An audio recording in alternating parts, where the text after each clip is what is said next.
I was sitting on my porch, my fingers wrapped around a warm cup of chamomile tea, the morning sunlight pouring generously over the garden. The air was fresh with the smell of damp earth from overnight dew, and the faint aroma of coffee drifting from the kitchen mingled with it, creating a comforting, familiar scent. My roses had never looked so alive, petals of vivid blush pink, trembling softly in the gentle breeze. The hydrangeas stood tall and proud, their delicate flowers glistening with droplets of water that reflected the sun in tiny, sparkling prisms. The garden was a masterpiece I had crafted over decades, a testament to patience, care, and love. It was my sanctuary, my quiet refuge from the chaos of the world and the heartbreak of a life once shared with my husband, who had passed 15 years ago. This garden, with its orderly paths, blooming flowers, and carefully pruned shrubs, was my peace, my life, my very heartbeat. And then I heard it. The sharp, unmistakable hum of hedge trimmers. My fingers tightened around the cup, the warmth now a fleeting comfort. Not the neighbor's garden, not the distant hum of morning activity, but the sound of my hedge, my carefully cultivated, carefully pruned, treasured hedge. My breath caught and my heart stilled for a moment. I set the cup down on the small wooden table beside my chair and rose slowly, deliberately, every step measured, as if walking into a scene where the rules were unknown, but the stakes clear. Through the lattice of ivy and climbing roses at the edge of the garden, I saw him, my neighbor, smirking, arms crossed, standing there like a king, surveying conquered land. "Morning," he called cheerfully, his tone casual, laced with that infuriating smugness, eyes daring me to respond, to react, to acknowledge his intrusion. I didn't. I had learned long ago that reaction, especially the reactive flare of anger or fear, was rarely the strongest weapon. Calm observation, careful patience, and preparation held the true power. I studied him silently, noting every detail. The tilt of his head, the way his lips curled slightly as if he expected me to protest, the way he wielded those hedge clippers as though they were scepters. This had begun weeks ago, in ways so subtle I had almost overlooked them. A stepping stone moved slightly along the garden path. My mailbox tilted ever so slightly to one side, a minor annoyance, but one that irritated me because it disrupted the symmetry I cherished. A rake disappeared for a day, only to reappear later, leaning against the shed in a different position. I laughed it off at first, smiled politely when I saw him, and tried to convince myself nothing mattered. Perhaps it was a neighborly oversight. Perhaps it was nothing. But, slowly, over time, a pattern emerged. The garden, my sanctuary, my life's work, was being invaded, altered, encroached upon.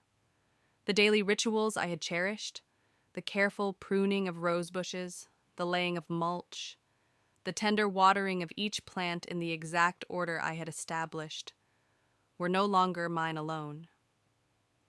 Each day I observed him, often from the kitchen window, sometimes from the porch. The smirk never left his face, a subtle arrogance in his stance. He trimmed, clipped, rearranged. Sometimes he moved plants, repositioned them as though he knew better than I what would thrive. My heart beat faster, but not from fear. No, it was a cold, clear awareness that something had to change. This was not merely a dispute over property lines or landscaping. It was about respect, about boundaries, about a lifetime of work being subtly, consistently undermined. I brewed another cup of tea, sat quietly on the porch, and listened to the morning. The power, I realized, was not in anger. The power was in observation, clarity, and preparation. I thought about how I had built this garden over 20 years. Each rose bush was planted with intention. every stone laid with care, every flower chosen for both beauty and resilience. My husband had been my companion in the early years, helping with planting and pruning, his hands steady, his voice calm and encouraging. But he was gone now, and the garden had become a sacred ritual, a meditation in action, a daily proof of life and continuity. And now arrogance threatened it. I could have shouted, confronted him, demanded explanations, but experience had taught me a better path: patience, clarity, and methodical action. That, I knew, would always win. The next morning brought confirmation of my growing suspicion. Footprints crisscrossed the flower beds, soil disturbed, petals crushed beneath careless steps. My heart sank momentarily, but my mind cleared. I grabbed my camera, photographing each footprint, each disturbed leaf, every petal crushed by careless intrusion. I cataloged every detail meticulously: dates, times, positions, the exact nature of the disturbance. I began a notebook, a diary of transgressions, documenting the intrusions not with fury, but with clarity. I made a plan: document everything, consult a lawyer to understand my legal rights, property lines, and remedies, and confront the situation calmly, decisively, and legally. There would be no yelling, no theatrics, only facts, only truth, only the undeniable weight of preparation. I called my friend Martha, a retired teacher who shared my love for the garden. She arrived within the hour, carrying her usual warm smile and a small satchel of gardening tools. Together, we walked the perimeter, noting every intrusion, every trampled flower, every misplaced stone. "Sometimes people think boundaries are suggestions," she said softly, brushing soil from her hands, her eyes scanning the disturbances with quiet outrage. "They are not," I replied, my voice calm but firm, "and I intend to make that very clear." For days, I observed and recorded, keeping meticulous notes in my notebook. Each morning, I walked the perimeter, measuring distances, noting minor intrusions, cataloging missing tools, recording damage. I noted his words, too, even the seemingly casual remarks. "It's just a little hedge trimming. Relax." No, it was not just a little. It was my life, my space, my peace. It was my years of labor, love, and memory. I would reclaim it. I called my lawyer, Mr. Andrews, a patient, precise man with the kind of voice that never needed to raise itself to command attention. "I want to reclaim my property," I told him, keeping my voice calm. "You've documented it?" he asked. "Every inch," I replied. "Good. We'll proceed by the book. Carefully, calmly, effectively. No theatrics. That's how we win." Sitting in my armchair that evening, notebook open, pen in hand, I felt clarity for the first time in weeks. Calm. Order. The path ahead was clear: evidence, preparation, strategy, and then action. I went to bed smelling of soil and chamomile, listening to the wind stir the maple leaves outside. I slept lightly, anticipating the challenge ahead. Tomorrow, I would begin reclaiming what was mine. Not with shouting, not with anger, but with preparation, patience, and quiet determination. The following morning, I awoke before sunrise. Light seeped gently through the curtains, casting long shadows across the room. I dressed quietly, slipping into clothes that were comfortable yet structured, a uniform of quiet authority. The garden awaited, and so did the invisible intruder who had dared to overstep. I stepped onto the porch, inhaling the crisp morning air. Dew clung to the grass and leaves, glinting like tiny diamonds. Each step toward the hedge was deliberate, purposeful. I carried my notebook, pen tucked behind my ear, camera hanging lightly around my neck. I observed him again, as he pruned, clipped, and rearranged. His smirk, now familiar, met my gaze.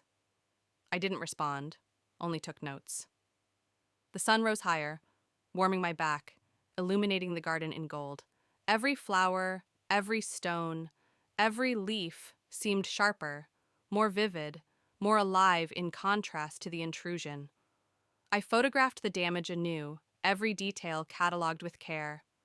Evening came, and I did not rest. I reviewed every note, every photo, every observation.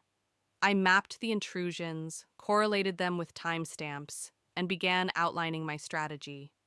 Every misstep he had taken was recorded, every casual insult noted. I was building not just a case, but a meticulous map of control, of preparation, of inevitable reclaiming. By the time the stars appeared in the darkened sky, I had a complete record of every infringement, every violation of space, every subtle act of encroachment. My hands ached slightly from writing, my eyes strained from reviewing photos, but my mind was clearer than it had been in years. Calm, precise, deliberate.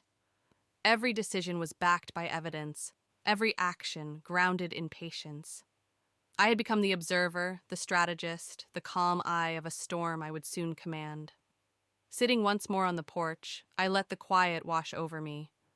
The garden breathed softly in the night air, petals trembling in the moonlight.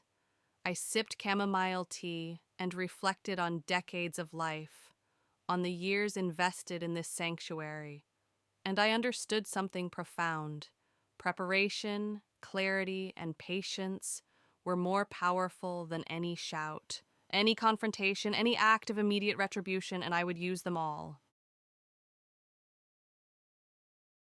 The next morning, the sun had not fully climbed into the sky, but I was already awake.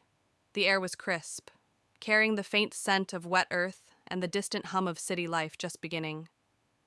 I brewed my morning tea, green this time for focus, and carried it to the porch. My notebook sat beside me, its pages filled with observations, timestamps, and small, precise sketches of footprints and disturbances from the previous days.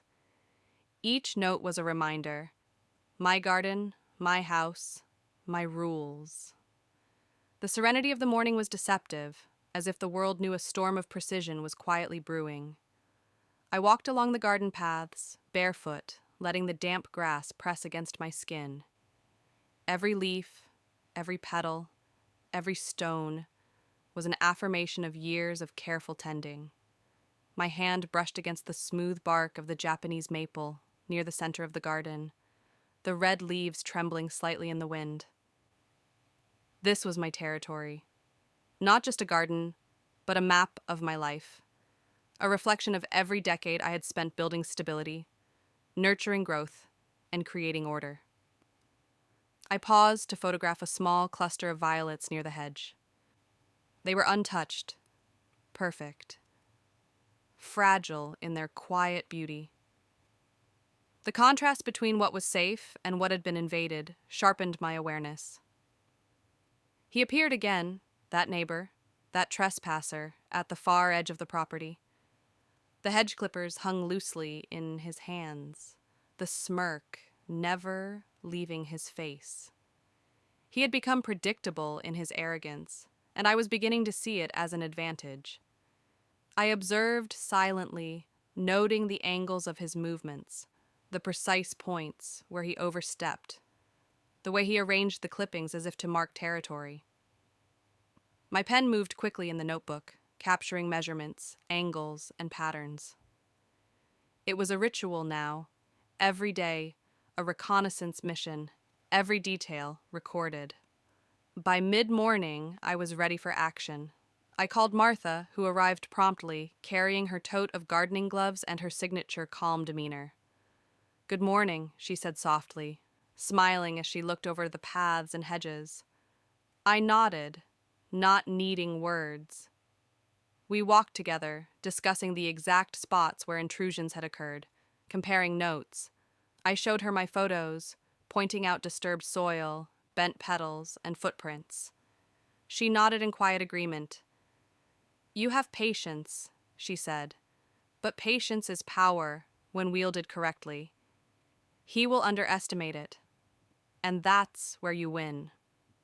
I spent the rest of the morning preparing the garden for a subtle but undeniable statement.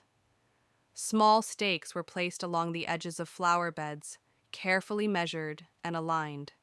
Thin strings, taut and invisible from a distance, were set to reveal any intrusion immediately. My camera was strategically positioned at multiple points, hidden among the foliage, each lens angled to capture movement without detection. Every step was deliberate, every detail meticulous. The garden would not just be observed, it would speak for me, documenting every violation with clarity that could not be ignored. After lunch, I turned my attention indoors. The living room, the kitchen, the hallways, all were organized with exacting precision. Shelves were dusted, framed photos straightened, and the family documents I kept in a small wooden cabinet were arranged in perfect order. Each file, each envelope, each photograph was placed deliberately, ready to be referenced if needed. I considered how easy it was for someone to claim negligence or chaos, and how much stronger my position would be if every element of my household reflected order. It was not about aesthetics, it was strategy. By late afternoon, I called my lawyer, Mr. Andrews. His voice was calm, measured, and full of authority. "I have documented everything," I said, not a trace of anger in my tone, only clarity. "I want to understand my legal position fully, and I want to prepare a plan of action that is decisive yet unassailable." He responded immediately, outlining the steps. Review property deeds, confirm ownership, draft formal notices, and prepare for legal service. Every word he spoke was deliberate, precise, and reassuring. He understood that this was not a matter of mere dispute. It was about boundaries, respect, and reclaiming what was mine. Evening fell, and I walked the garden again, alone this time. The sun cast long shadows across the paths, and the faint rustle of leaves whispered in the gentle breeze. I paused at the hedge that had been the focus of intrusion. My fingers trailed along the branches, noting subtle bends and misaligned shoots. I could almost hear the echoes of the day's events, the smirk, the careless steps, the underestimation of my resolve. I allowed myself a small, private smile. He did not see the patience in me. He did not know that observation, preparation, and clarity were weapons far sharper than anger. That night, I lay awake thinking about strategy, the legal steps, the documentation, the photographs, the meticulous notes. They were all pieces of a puzzle, each one strengthening my position. I envisioned the confrontation to come, not with fury, but with the quiet authority that comes from preparation and clarity. I imagined him stepping onto my property, seeing the stakes, the strings, the cameras, and knowing immediately that the rules had changed. I imagined the power of the law, the undeniable weight of evidence, and the calm, deliberate enforcement of boundaries.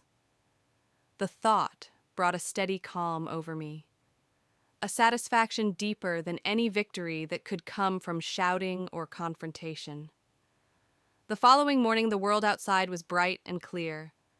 Birds chirped in the garden, dew clung to every leaf, and the air smelled of fresh soil and lavender from the small pots I had placed near the porch. I sipped my tea slowly, appreciating the serenity before the day's events. I dressed deliberately, choosing clothes that projected calm authority. A structured blouse, neutral slacks, comfortable shoes, the uniform of quiet power. Every movement, from tying my hair back to adjusting the glasses on my nose, was purposeful. As I stepped outside, the neighbor appeared again. He smiled as if expecting a reaction. I did not acknowledge him. Instead, I walked along the garden paths, notebook in hand, camera hanging from my shoulder, documenting as usual. Every intruding step he took was captured, every careless movement recorded. I noticed small changes in his demeanor, the slight hesitation, the fleeting glance toward the cameras. Observation had begun to work in my favor. By mid-morning, Martha joined me again. Together, we moved carefully through the garden, placing new stakes and adjusting the strings. The work was silent, but powerful. Each detail reinforced a message. Intrusion would no longer go unnoticed. Boundaries had been established in silence through careful preparation and precise action. By late afternoon, I reviewed my notes again, making adjustments, cataloging evidence, and preparing the files for my lawyer.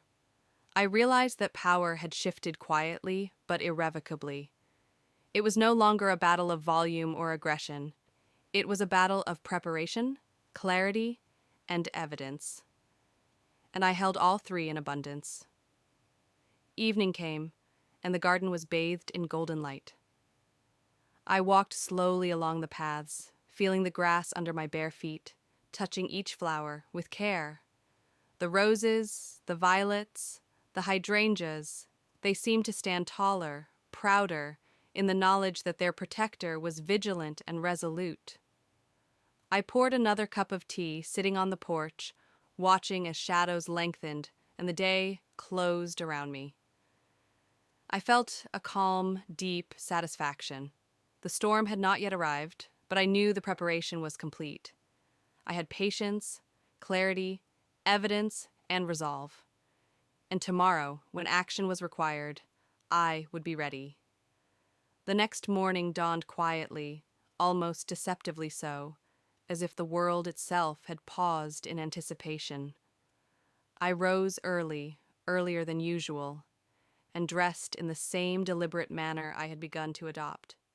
The beige blouse with crisp lines, the dark slacks, shoes polished and precise. Every item of clothing was a statement, a uniform of authority, a shield of clarity. I carried my notebook, the files, and my camera along the familiar paths of the garden, noting again the stakes, the strings, the angles, each positioned exactly as I had planned. The dew gleamed like tiny jewels on the leaves, and I paused to let the soft light wash over me, a moment of calm before the storm. At precisely 8:30, my phone buzzed. Roman, my lawyer's junior associate, confirmed his arrival and the timeline for serving the notice. I breathed evenly, listening to the quiet hum of the morning, the soft rustle of wind through the trees. The air felt electric with anticipation, though I remained outwardly calm. Every step, every movement, every choice had been made deliberately. This was not impulsive action. It was the culmination of weeks of careful observation, meticulous documentation, and unwavering patience. I sipped my tea slowly, appreciating the ritual, the clarity it brought.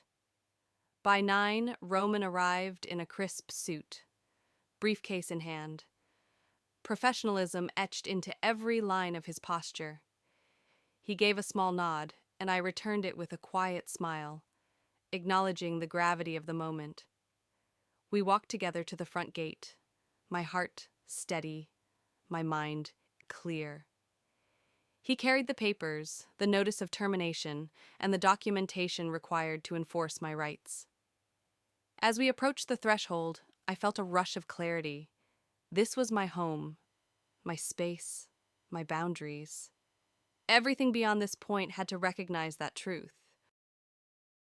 Inside, Derek and Lena were already awake, the chaos of prior days simmering beneath a veneer of normality. Derek, predictably, moved with a false air of authority, attempting to assert control over the family room, the television, the very space I had inhabited for decades. He did not notice the cameras, the stakes, the strings, nor did he perceive the quiet authority that now guided every inch of this house. Lena hovered nearby, a fragile balance of obedience and curiosity, her eyes flicking toward me, searching for the familiar softness she had once relied upon. I met her gaze briefly, conveying a silent understanding. This was no longer about fear or pleading. It was about rules, clarity, and respect. Roman stepped forward, his tone calm and deliberate. He introduced himself formally, presenting the papers to Derek with an unflinching authority. Derek snatched them with a startled gesture, his arrogance flickering like a candle in the wind. "What is this?" he barked, his voice cracking. I said nothing, my calm presence alone speaking volumes. Roman read the notice aloud, every word precise, every instruction clear. The termination of gratuitous use, the 30-day deadline, the legal obligations, it was all there, irrefutable and professional. Derek's face turned red, his mouth opening to argue, but Roman's calm, steady voice cut through the chaos. Lena's reaction was more complex. She looked from the papers to me, eyes wide, her lips trembling. "Mom," she began, but I raised a hand slightly, not in anger, but in quiet command. She stopped mid-word, understanding that this moment required clarity over emotion. I stepped forward slowly, deliberately, letting the weight of my presence fill the room. "This house is mine," I said softly, firmly. "Your rights to remain here were never guaranteed. The notice on the table is your guide not cheese, not an option." Derek's rage ignited like a fuse, flaring across his face and body. He waved the papers, jabbed fingers, and shouted, but his words fell into a void. Every document, every photograph, every note I had collected over weeks stood as a silent, unyielding witness to the truth. His anger was loud, but it was hollow. Every claim he made could be disproved. Every argument he raised countered by evidence meticulously gathered. I watched him flail, an actor without a script, while Roman maintained his calm, professional demeanor. The house itself seemed to respond to the shift in authority. The walls, once tense with years of passive surrender, seemed to breathe. The family room, the kitchen, the hallways, they no longer echoed with fear or suppressed frustration. Every corner held the imprint of my preparation, and every item I touched radiated order. Derek stumbled, his arrogance faltering as the weight of legal reality pressed against him. Lena, finally understanding the unassailable structure of the situation, straightened her back. For the first time in years, her eyes met mine without hesitation or plea. By mid-morning, the first step of enforcement had been completed. Roman left to serve additional notices where necessary, leaving me alone with my thoughts. I walked through the house, touching the counters, straightening the frames, and noting the air's subtle shift. Freedom was quiet, measured, and palpable. Every detail I had curated, the photographs, the documentation, the subtle placements of cameras and stakes, had contributed to a new equilibrium. The house was no longer a battleground. It was a statement, a fortress of clarity and order. As the day progressed, Derek attempted to argue, to negotiate, to reassert control, but every approach met the same unyielding response: clarity and evidence. He could not claim ownership, he could not manipulate truth, and he could not ignore the law. Each attempt he made was carefully documented, every word recorded in my notebook for future reference. I felt a growing sense of empowerment, not from victory over another, but from the restoration of boundaries, the affirmation of rights, and the reclaiming of a life long deferred. By afternoon, Lena approached me cautiously. "Mom," she said, her voice hesitant, I understand now. I've never seen you like this." I nodded, smiling faintly. "This is not about anger, Lena," I said softly. "It's about order, about respect, and about reclaiming what is rightfully mine. You will learn to respect yourself, your choices, and your limits through this process. She absorbed the words, her posture slowly straightening, her eyes no longer pleading but attentive. The following days unfolded in a rhythm of calm authority. Notices were served, evidence cataloged, and boundaries maintained. Derek's attempts at manipulation became increasingly transparent and ineffective. He could not overpower preparation, nor could he intimidate clarity. Lena gradually began to navigate her own agency, understanding the limits of dependence and the value of self-respect. Each day, the household grew quieter, more ordered, less susceptible to chaos. I devoted time to small, deliberate rituals, arranging flowers, tending the garden, revisiting files, and documenting every interaction with precision. These acts were not trivial. They were symbols of regained control, each gesture reinforcing a world where rules were honored and boundaries respected. Every day brought a new affirmation. Patience, clarity, and preparation are more powerful than anger or shouting. By the end of the week, the house had transformed into a sanctuary of quiet order. The peach walls glowed softly, the floors gleamed, and the air carried a subtle scent of lavender and calm. Derek and Lena had adjusted to the new reality, one through begrudging compliance, the other through emerging understanding. The chaos that had once dominated these spaces had been replaced with structure, with rules, and with respect. Evenings were spent reflecting, planning, and reinforcing the boundaries that had been established. I returned to my notebooks, reviewing every step, every adjustment, and every recorded detail.